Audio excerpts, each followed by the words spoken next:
Hello, today we're going to be talking about equations of circles and graphing them in our xy plane.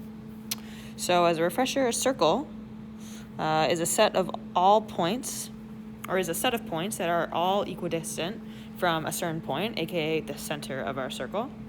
And the radius of our circle is the distance from our center to any point on that circle. And the radius will be the same everywhere because they're all equidistant. So if we have our circle, let's draw it bigger, and we have our center, we're going to label our center with the coordinates h, k, because we're somewhere in our xy plane. And we're going to go to some point on our circle, and we're going to label this point xy.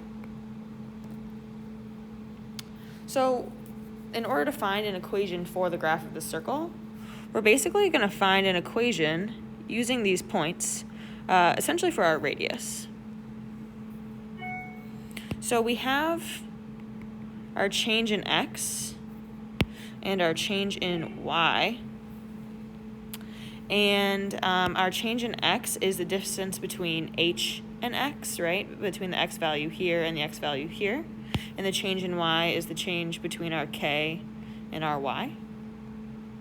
And we just made a right triangle here. Oops. And so we can use our knowledge of the Pythagorean Theorem, also from geometry, in order to solve an equation or to create an equation that involves all of these things. So if I know that this distance, right, my change in x, my delta x, is going to be my x2 minus x1, or x minus h. And my delta y is going to be y2 minus y1, or y minus k.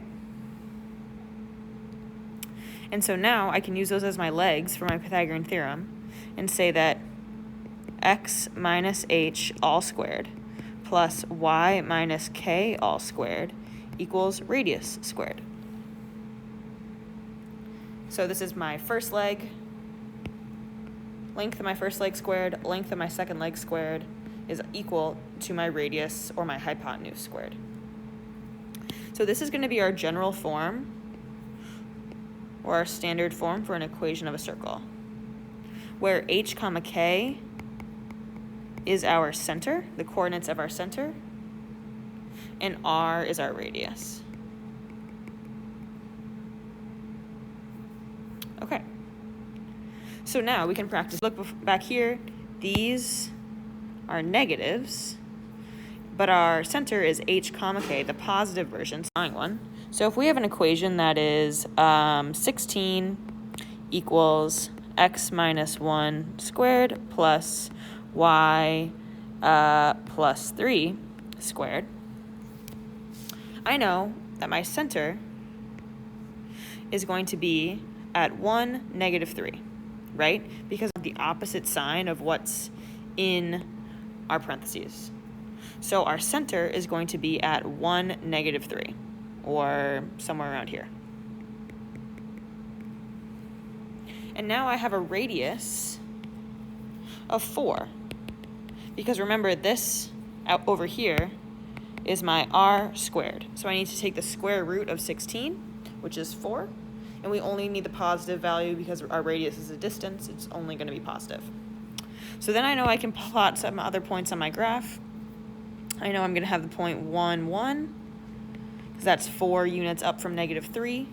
I know I'm going to have the point 5, negative 3, which is going to be somewhere over here. And so I can basically connect the dots, oops, a little off, but to create my circle in my xy plane. Okay. That was pretty easy. We have our center, we have our radius, we can plot these points. What if our equation isn't in this standard form? What if our equation looks something like 10 equals x squared plus y squared minus 2x plus 4y plus 3? This is not in our standard form, and it's not looking as nice. But what I can do is I can put it into our standard form using completing the square. So I'm going to get all my constants together. So I'm going to subtract 3 on both sides. I'm going to get 7 equals, I just moved the 3 over. And now I'm going to get all of my x's together and all of my y's together. So now I'm going to have x squared minus 2x, I'm going to leave a space, plus y squared plus 4y. So I have just grouped my x's and my y's and put them next to each other. So now I'm going to complete the square for just my x's, and then I'll complete the square for just my y's. So for the x's, I'm going to ignore the y's for now.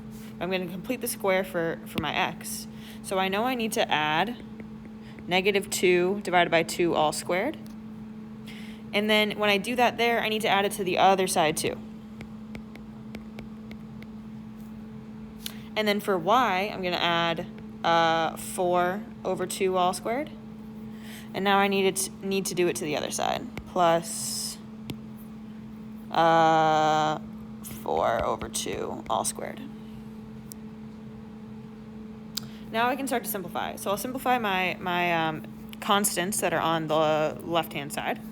So I have 2 squared, or 4, plus -1 squared, or 1, plus 7, equals, and now I've just made 2 perfect squares, right? So now I can write these as just full squares, or like a perfect square in parentheses. So I can do x, right, and then -1, -2 divided by 2. The thing that's in these parentheses is always going to be the same thing. That's our constant in our perfect square, all squared. And then plus our y term, our y completed square. So now I have y plus 2 all squared. So now I'm going to have 12 equals x minus 1 squared plus y plus 2 squared. And now this looks exactly like my other form, right? Now I'm in the form r squared equals x minus h all squared plus y minus k all squared. So my center is going to be at 1, -2, and my radius is going to be the square root of 12, which I can rewrite as 2 root 3, or the square root of 4 times the square root of 3, or 2 root 3.